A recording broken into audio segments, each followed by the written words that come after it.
So now we're going to talk about circle time. It dawned on me in answering your questions that I do not explicitly talk about your circle times.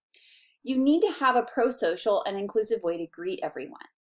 There are lots of greeting songs out there. I can still sing the hello neighbor, hello neighbor, hello neighbor, how are you today? Greet your neighbor and boogie on down, give a bump and turn around. And we would do that a couple times as we came to circle. And they would actually shake each other's hands. Do you have a phonemic awareness activity? The song, the rhyme, the chart. Do you have that? Do you have a high quality read aloud? Now, it's only one read aloud, just like it's only one poetry or one game. You're not overwhelming because you need to keep those kids 15 to 20 minutes, no more. Less is sometimes better. If you have your kids all day long, you should be doing 2 read alouds. And by all day, I'm going to say like a school day, 8 to 3-ish. Okay, 8-ish to 3-ish.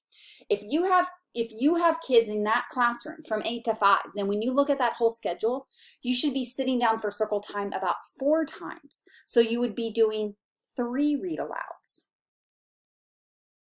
So your total read alouds are -1 from your circle time about, because you should probably have 1 circle time due to the whole time you want to keep them, the length of circle time, you need to divide it into 2 so that you can be more successful. If you have your kids just half day, you're going to have 2 circle times. So what does that mean? What's going on during those, right? And so I want you to think about how you include these different pieces within either 2 or 3 or 4 circle times. And if you have them there longer, you're going to do multiples of something. Also, you need to think about resources. And so I've provided 3 here.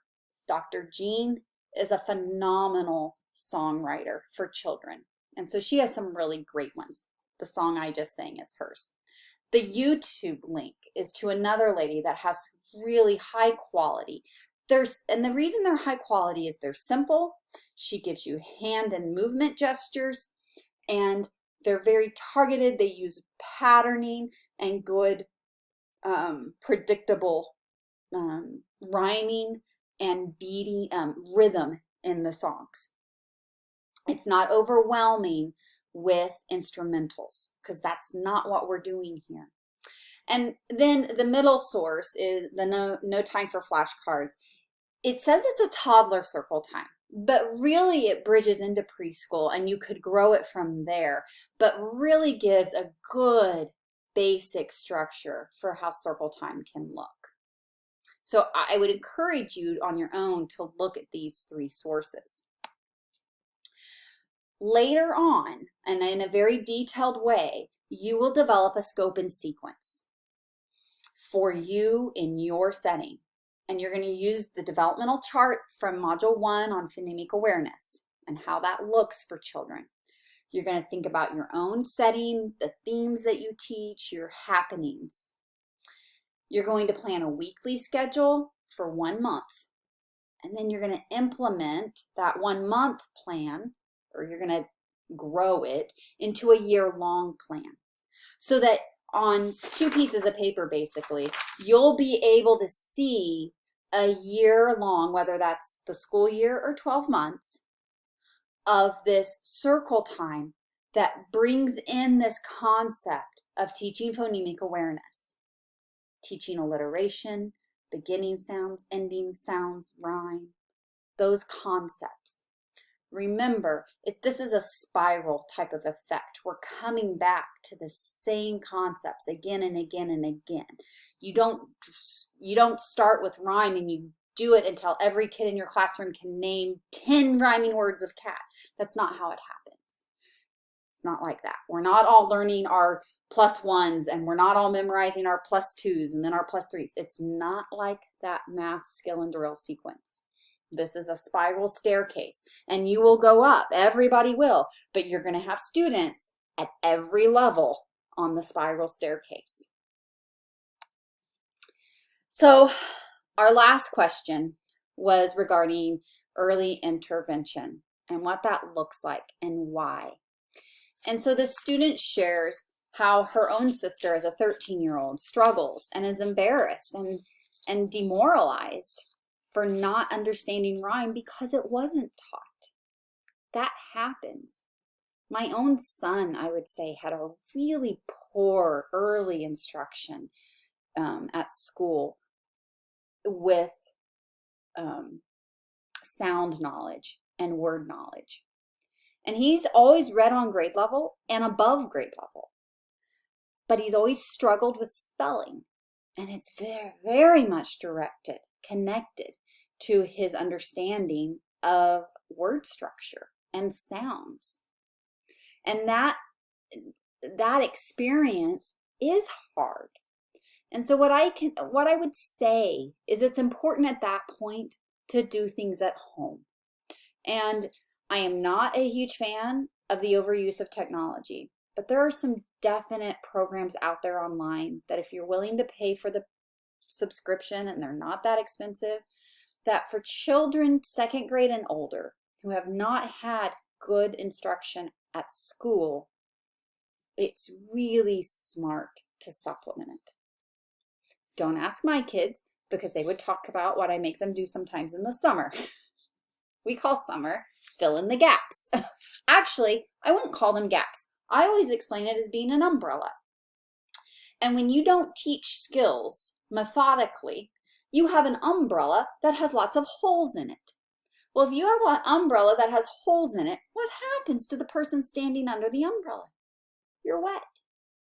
So that's the whole argument about why phonemic awareness really needs to be tied to that chart and needs to be taught in a scientific, methodical manner.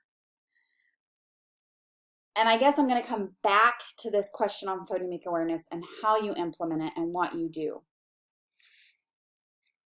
And my suggestion, I have family providers, I have Head Start teachers, I have private preschool teachers in this class. I have a paraprofessional in this class.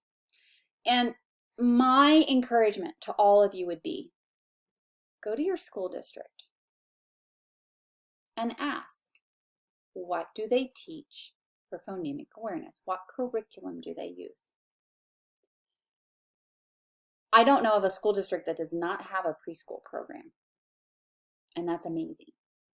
So then ask, do you have a preschool curriculum for phonemic awareness? Sound knowledge, letter knowledge.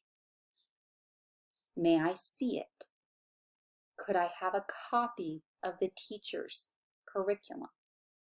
They may not be able to buy you the materials to go with it, and likely you don't need those.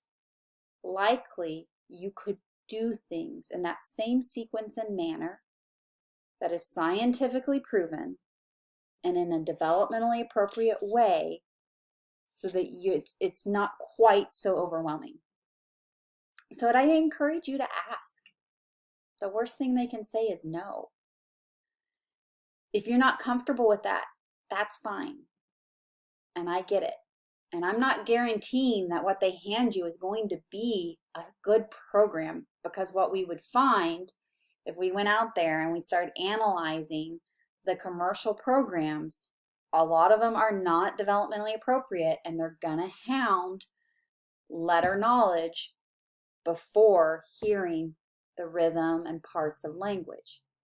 And scientifically, that does not make sense. So it brings us back to my realization that we need to walk through an assignment together of thinking through circle time and thinking through that plan of how you could manage this teaching of the different types of phonemic awareness children need to have exposure to. So that was a really long-winded 25-minute total answering of your Module 5 questions. Keep asking great questions. Keep doing your great work. I'm really proud of this group.